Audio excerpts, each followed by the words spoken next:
మరొక నియోజకవర్గం చూద్దాం. గుంటూరు జిల్లాలోని అత్యంత ప్రతిష్టాత్మకమైన ఎస్సీ రిజర్వ్డ్ శాసనసభ నియోజకవర్గంగా తాటికొండ ప్రత్యేక గుర్తింపు పొందింది. గుంటూరు లోక్సభ పరిధిలో కీలకమైన అసెంబ్లీ సెగ్మెంట్గా, ముఖ్యంగా అమరావతి రాజధాని ప్రాంతం పరిధిలో ఉండటం వల్ల రాష్ట్ర రాజకీయాల్లో అత్యంత ప్రాధాన్యతను సంతరించుకుంది.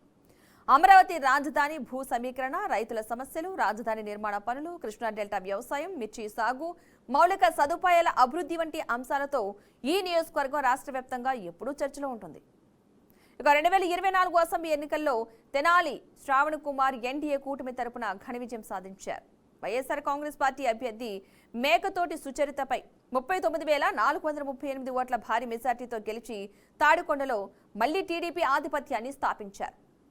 2019 అసెంబ్లీ ఎన్నికల్లో డాక్టర్ ఉండవల్లి శ్రీదేవి వైఎస్ఆర్ కాంగ్రెస్ పార్టీ తరపున విజయం సాధించారు. తెలుగుదేశం పార్టీ అభ్యర్థి తెనాలి శ్రావణ్ కుమార్ పై 4,083 ఓట్ల స్వల్ప మెజార్టీతో గెలిచి తాడికొండలో వైఎస్ఆర్ కాంగ్రెస్ పార్టీకి విజయాన్ని అందించారు.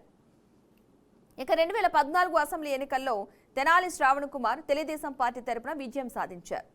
వైఎస్ఆర్ కాంగ్రెస్ పార్టీ అభ్యర్థి కత్తి పద్మారావుపై 7,542 ఓట్ల మెజార్టీతో గెలిచి తాడికొండలో టీడీపీకి బలమైన రాజకీయ పునాదిని ఏర్పరిచారు. 2024 ఎన్నికల్లో టీడీపీ, జనసేన, బీజేపీ కూటమి ఓట్ల సంపూర్ణ ఏకీకరణ, అమరావతి రాజధాని సెంటిమెంట్, ప్రభుత్వ వ్యతిరేక ఓటు, రైతు ఉద్యమాల ప్రభావం, జనసేన కేడర్ మద్దతు తెనాలి శ్రావణ్ కుమార్ భారీ విజయానికి ప్రధాన కారణాలుగా నిలిచాయి. ప్రస్తుతం తాడికొండ నియోజకవర్గంలో ఎన్డీఏ కూటమి బలమైన రాజకీయ ఆధిపత్యంతో కొనసాగుతూ ఉండగా, అమరావతి ప్రాంతంలో తిరిగి పట్టు సాధించేందుకు వైఎస్ఆర్ కాంగ్రెస్ పార్టీ క్షేత్రస్థాయిలో ప్రయత్నాలను కొనసాగిస్తోంది. అమరావతి రాజధాని ప్రాంత పరిధిలో ఉండే తాడికొండ నియోజకవర్గంలో ఎమ్మెల్యే తెనాలి శ్రావణ్ కుమార్ పనితీరు ఇప్పుడు రాజకీయంగా తీవ్ర చర్చనీయాంశంగా మారింది. మాజీ ప్రభుత్వ అధికారిగా పరిపాలన అనుభవం, రాజధాని ఉద్యమంలో చురుకైన పాత్ర, కూటమి ప్రభుత్వ మద్దతు వంటి అంశాలు ఆయనకు రాజకీయంగా బలాన్నిస్తున్నాయి. ఇక మరోవైపు అమరావతి నిర్మాణ పనుల వేగం, రాజధాని రైతుల అంచనాలు, గ్రామీణ ప్రాంతాల్లో అభివృద్ధి పనులు అమలు, సంక్షేమం, అభివృద్ధి మధ్య సమతుల్యత వంటి అంశాలు రాబోయే రోజుల్లో ఆయనకు రాజకీయ ప్రయాణాన్ని ప్రభావితం చేసే అవకాశం ఉంది. అయితే ఎమ్మెల్యేకు బలంగా, బలహీనతగా ఉన్న అంశాలేంటో ఇప్పుడు చూద్దాం.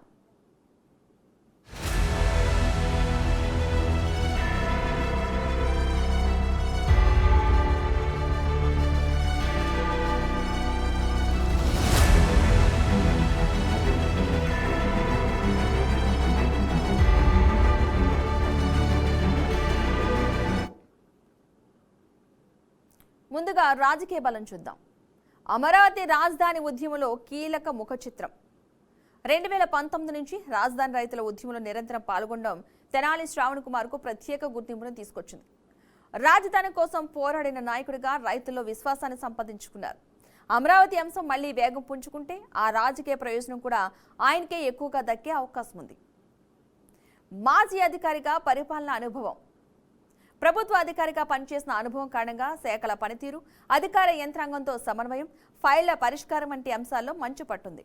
నియోజకవర్గాన్ని అవసరమైన అభివృద్ధి పనులను ప్రభుత్వ స్థాయిలో వేగంగా ముందుకు తీసుకెళ్లే సామర్థ్యం ఆయనకు ఉందనే అభిప్రాయం కూడా ఉంది. ఇక మరొక అంశం, కూటమి ప్రభుత్వం పూర్తి సహకారం. రాష్ట్రంలో అధికారంలో ఉన్న టీడీపీ నేతృత్వంలోని ఎన్డీఏ ప్రభుత్వం మద్దతు ఉండటం పెద్ద రాజకీయ బలం. మంత్రులు, ఉన్నతాధికారులతో సమన్వయం ద్వారా రోడ్లు, డ్రైనేజీలు, త్రాగునీరు, విద్య, వైద్య రంగాలకు నిధులు తీసుకురావడంలో అవకాశం ఎక్కువగా ఉంది. సామాజిక వర్గాల మధ్య సమతుల్యత. ఎస్సీ రిజర్వ్డ్ నియోజకవర్గం అయినప్పటికీ కూడా మాలమాదిగ వర్గాలతో పాటు కమ్మ, కాపు, బీసీ, రెడ్డి వర్గాల మద్దతు కూడా కూడగట్టడంతో విజయవంతమయ్యారు. 2024 ఎన్నికల్లో ఏర్పడిన ఈ సామాజిక సమీకరణ ఇప్పటికీ ఆయనకు బలమైన రాజకీయ అండగా ఉంది. ఇక భారీ మెజార్టీతో వచ్చిన రాజకీయ ఆధిక్యం.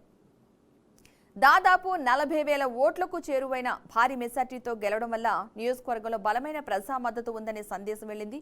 దీంతో పార్టీ కేడర్లో ఆత్మవిశ్వాసం పెరగడంతో పాటు రాజకీయ ప్రత్యర్థులపై స్పష్టమైన ఆధిక్యం ఏర్పడింది.